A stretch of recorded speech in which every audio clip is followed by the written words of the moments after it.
Hello student, I hope कि इसके पहले के जितने भी वीडियोस मैंने पोस्ट किए हैं आपने देखे होंगे। और अगर आपको कोई भी प्रॉब्लम है तो आप कमेंट के थ्रू मुझसे पूछ सकते हैं और इस चैनल को सब्सक्राइब कर लेंगे तो जैसे ही मैं नया वीडियो अपलोड करूँगी तो आपके पास नोटिफिकेशंस पहुँच जाएंगे। हम लोगों ने लाइट पढ़ा, रिफ्लेक्शन पढ़ा, लॉज ऑफ रिफ्लेक्शन पढ़े, स्फेरिकल मिरर्स पढ़े, ये भी पढ़ा कि हमारे पास दो तरह के स्फेरिकल मिरर्स होते हैं, कॉनकेव एंड कॉन्वेक्स मिरर्स पढ़े। उसके टर्म्स पढ़े, centre of curvature, radius of curvature, focal length, focus, lots of things we have already studied. Today we are going to study rules to draw image by concave mirror. Image form करने के लिए हमें बहुत ज़रूरी है कि हमें ये सारे तीनों रूल्स, जो हमारे पास इसमें 3 रूल्स होते हैं, ये तीनों रूल्स हमें बहुत ही अच्छे से मालूम हो, क्लियर हो. ठीक है, तो पहली चीज़ तो आप जानते हैं this one is concave mirror. इसे थोड़ा सा आपको सीधा ड्रॉ करना है, बहुत कर्व करके नहीं ड्रॉ करना है, अदरवाइज़ आपकी इमेज ठीक नहीं बनेगी. ठीक है, तो इसे हमें थोड़ा सा स्ट्रेट करके ही ड्रॉ करना होता है. ओके, ये पोल है, आप जान रहे हैं. This one is focus, this one is centre of curvature. जितनी डिस्टेंस आप पोल और फोकस की लेंगे उतनी ही डिस्टेंस आप फोकस और सेंटर ऑफ कर्वेचर की लेंगे. वाई? बिकॉज हम ऑलरेडी पढ़ चुके हैं that r/2 is equals to a. यानी सेंटर ऑफ कर्वेचर से पोल तक की जो डिस्टेंस है उसे हम रेडियस ऑफ कर्वेचर कहते हैं. रेडियस ऑफ कर्वेचर का जो हाफ होता है वो फोकल लेंथ होता है. This one is focal length small f and this one is r. Okay, तो जितनी भी डिस्टेंस आप यहाँ से यहाँ तक लेते हैं उतनी ही डिस्टेंस आप यहाँ भी लेंगे.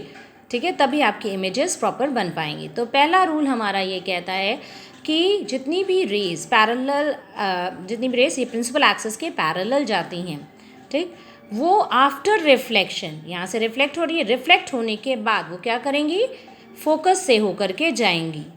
क्लियर?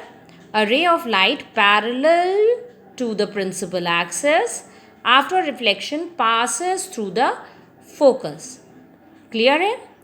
आते हैं दूसरे रूल में. दूसरा रूल हमारा क्या कहता है? दूसरा रूल हमारा ये कहता है, ठीक है, वो जस्ट इसी का उल्टा है.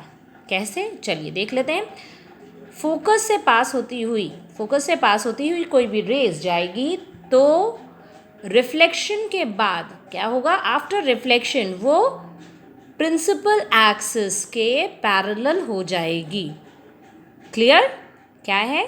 A ray of light which passes through focus after reflection becomes parallel to the principal axis. इस प्रिंसिपल एक्सिस के पैरेलल हो जाएगी. इसे हम कहते हैं principle of reversibility of light.